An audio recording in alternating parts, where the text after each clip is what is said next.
Hey guys, it's your favorite gold miner, prospector, and geologist, Jeff Williams. And I got a short, special little video for you guys today that you're gonna love. Now, we're out here in the gold fields, and I'm looking for a particular mine. The mine was found in the 1860s by Union soldiers around Fort Mojave. That's the only clue I'm gonna tell you. The interesting thing is they came up into these hills, and one of them found 3 parallel veins, quartz veins, and they were all trending east, and they had about a 50-degree dip to them. Well, when they sampled it, they noticed that it had about 2 ounces per ton. Extremely rich. Tons of hematite staining iron, all the classic things that you want to see when you're looking at quartz veins. Years later, the mine was developed, and they pulled out $150,000 worth of gold at $20 an ounce. Imagine that.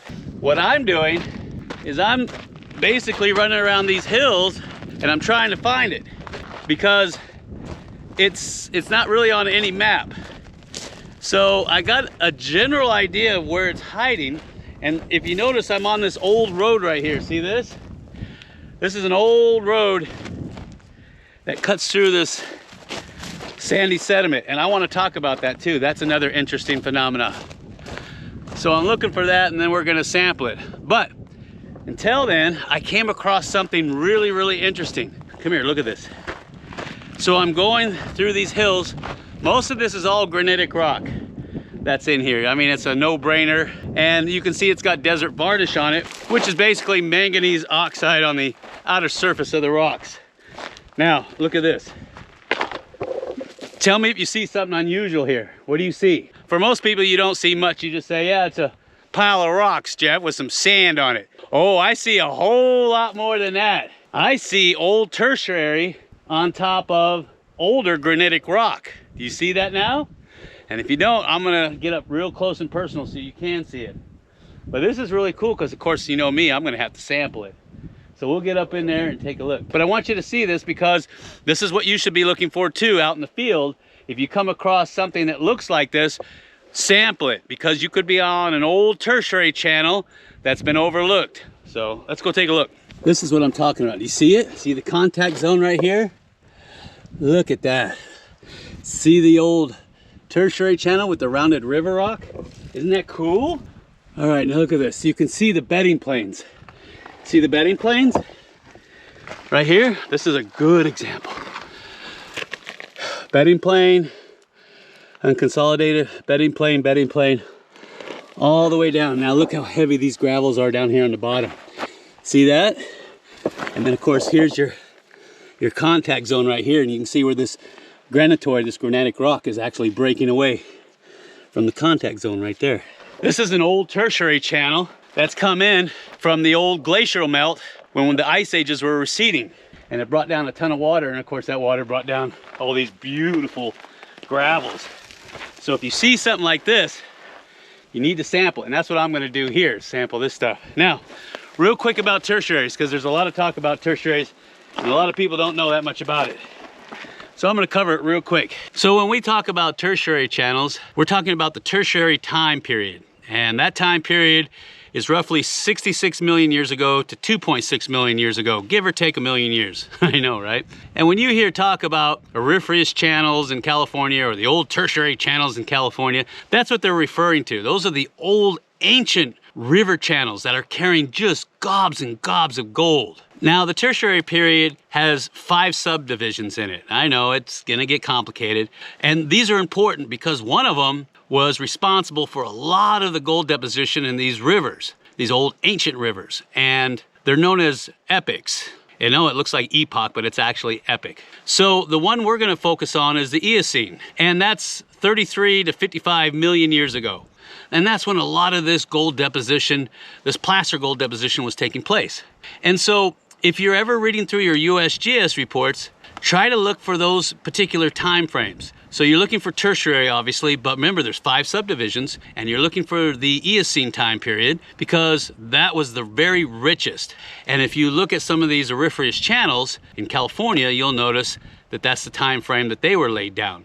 Now, there are actually books and pamphlets available through the USGS out there that will tell you where these old gravels and auriferous channels are at. And I'm gonna leave a link down below in case you live in California, you can look these things up. I can guarantee you when you overlay them with current maps, or if you use Google Earth, you'll see where the old timers we're basically washing away all the overburden to get down to these river channels. And then you can actually overlay that map to find out where these river channels might outcrop into existing channels like on the American River. Now, speaking about overburden, you're probably wondering, Jeff, how did so much overburden get on top of these old rivers, or how are they so far away from the existing channels? Well, you got to remember there was a lot of volcanic activity. There's a lot of sedimentary material that's flowing over it. You can have ash flow tuff covering hundreds of feet over the top of these river channels, and you can even have lava caps on the tops of those. You can actually read in these old USGS reports where the old timers had to use these big powerful monitors, or like giant water guns, to cut through all this ash flow and ash flow tuff. And in some cases there were basaltic lava caps on top of that. So that's why they had to do that, to get down to those old channels, those old river channels. And what has happened today is some of the river channels that you see today, like on the American River, they have cut through the older river channels, which are usually anywhere from 50 to 100 feet up higher than the existing channels. And that's where they're getting their gold from. And I made a video about that not too long ago in my 5 secret spots to find gold. I'm gonna leave a link right here so you can watch that. It's got some great tips and tricks, and it gives you my 5 best locations to gold pan for free in California. And 2 of those sites are my own special secret spots that I reveal that you can go to and get a lot of gold out of these old auriferous or these tertiary channels like we talked about. So I'm gonna get up here and I'm gonna sample out of this guy real quick, because this looks really good. And I think that's what you should be doing too. So we're gonna take the gold pan sample, then we're gonna take it back to some water, because there's no water out here for 100 miles. And then we're gonna see if there's any gold in it. If there is gold, we'll mark it on a map and add it to the rest of the locations that we found. That way when it cools off sometime in the fall, we can come back and we can mine it. In the meantime, we can check land status to make sure it's clear at that time, to make sure we can go in there. And if there's enough gold here, we'll file a claim on it. And that's what you should be doing too. Now, if that ain't water worn, I don't know what is. Looks like a walnut or some type of a nut, huh? Look at this. This is the bedding plane, or the heaviest layer. And I think my granitic rock is here. So I'm just gonna chip this piece out. Oh man, maybe I'm not. Yeah, that's hard pack. Look at that bedding plane right there. See that? Where it came up against this granitic rock.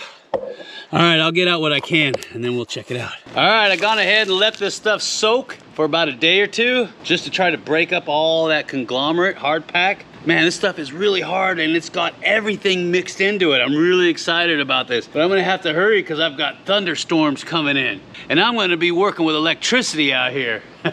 This is gonna be real interesting, huh? Now for you guys out in gold producing districts, especially like in California, with all these heavy rainstorms coming, this is a perfect time to put your ground sluices in. Now, if you don't know what a ground sluice is, I'll make a video about it, but the bottom line is you're putting sluices out in the wilderness made out of the ground. And I'll show you what that's like later. And if you can't do that, just go put a regular sluice box out in a stream that is known to produce some type of gold. I guarantee by the time all these storms are over, that box is gonna be full of gold. All right, so what we're doing is I tried to soften up all that conglomerate. It's still too hard packed. So what we're gonna do is we're gonna run it through the crusher and see if it'll come out. Now I know it's wet and it's all gooey, so we're gonna run water in there. So I've got water here, I've got water here, I've got water getting ready to dump on my head. And the whole time I'm playing with this guy, I know. We'll see what happens. All right, we'll go ahead and kick him on. A little bit of water in there.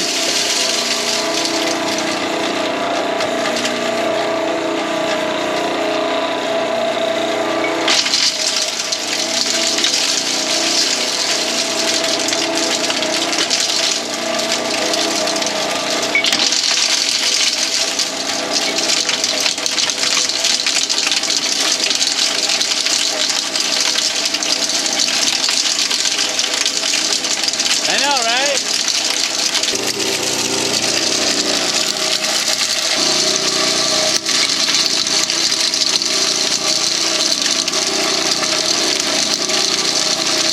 Look at that honker monker.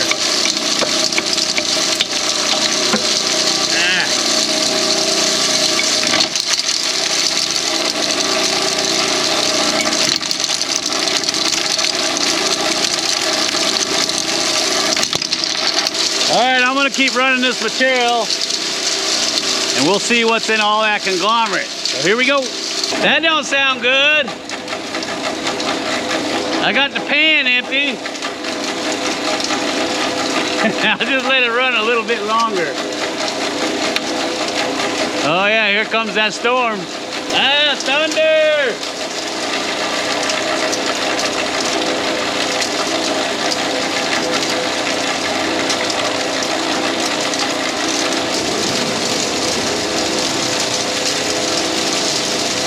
All right, I'm gonna shut it down because it's making some funny noises. And I gotta get this thing unplugged before the storm comes through. But I got a bucket of stuff, see that? We'll pan that out. The storm's coming, it's raining right now. But you know what? Gold miners, we work in harder conditions than this, huh? So I'm just gonna stay out here and we're gonna do this in the rain. What do you think about that? All right. Make sure our gold pan's clean so we don't cross-contaminate. Oh yeah, it's coming down good now. I hope my GoPro is waterproof.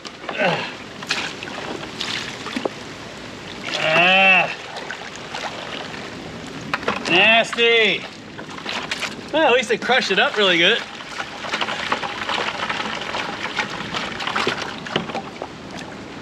Yeah. I wonder if I should unplug that cord, huh?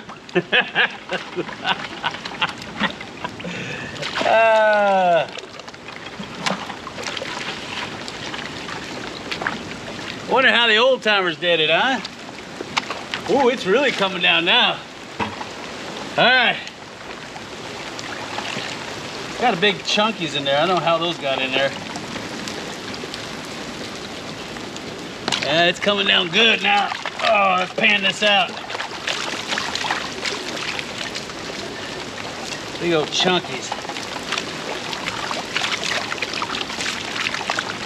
If you ain't never panned in the rain, well then you ain't a real gold miner, are you? Wow, look at that. Look at that. That's all black sand, you see that? I don't even know if I'm still recording. Solid black sand, Bubba. I don't even have my glasses. All right, let's see what we got. Just gobs and gobs of black sand.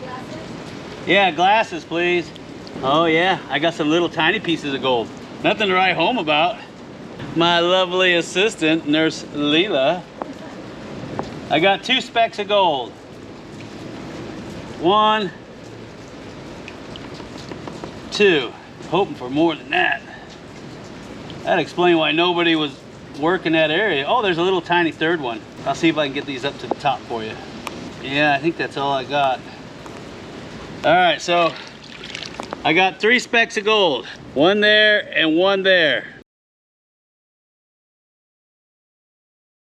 So that tells me there's some small fine gold in that old tertiary river channel that's up there out in the desert. And that's what you should be doing too, is if you're out and about and you find those old tertiary channels out in the desert, or even if you're in California and find them, you gotta sample them. If you find even the smallest speck of gold, you need to go back and do some more comprehensive sampling. And you need to be more strategic about it. Mark down everything you found, grid out the area, and make sure you map everything and you dictate and note everything down to the letter, okay? Because you could be on the tail of one of these things and you'll follow it up and you'll run into something richer. Or you hit down into the blue lead, which is extremely rich. Now, if you guys out there have your own stories of finding these old river channels, these old tertiary channels, I want you to leave your comment down below, because a lot of us can benefit from your years of experience and your knowledge. And we could all become better prospectors and gold miners because of it. So go ahead and leave your comments down below if you know how to find these tertiary channels, or maybe you know some that nobody's ever even heard of or seen of. Now, I'm not saying give away your secret spots, of course not, that'd be foolish. But at least give us some insight on how you did it and where they were found and what you did to go about finding them. Of course, there's always going to be the luck of the draw, like we did today. I wasn't even expecting to find it. Now, as far as that mine that we were looking for that has the 3 parallel veins that was assaying out at 2 ounces per ton, that's right, we're going to be going back out there looking for that monker. Because from what I've seen on Google Earth, it looks like a very promising area to prospect. And of course, with all the rains and erosion, I'm sure there's more of that vein system that has been exposed. So we're going to get in there and see if we can find it, and then I'm going to document that, and I'm going to walk you through the whole process, because I think that there's a lot of gold to be had out there just waiting. And if you guys want to see more videos on how to find these old tertiary channels, these old ancient river systems, go ahead and watch this video right here. I guarantee you're going to love it. If you want to get in on some of the silver bars, gold, and a new Minelab Monster 1000, you still got a couple days left. Go ahead and click that link right there. And I'll see you in the gold fields.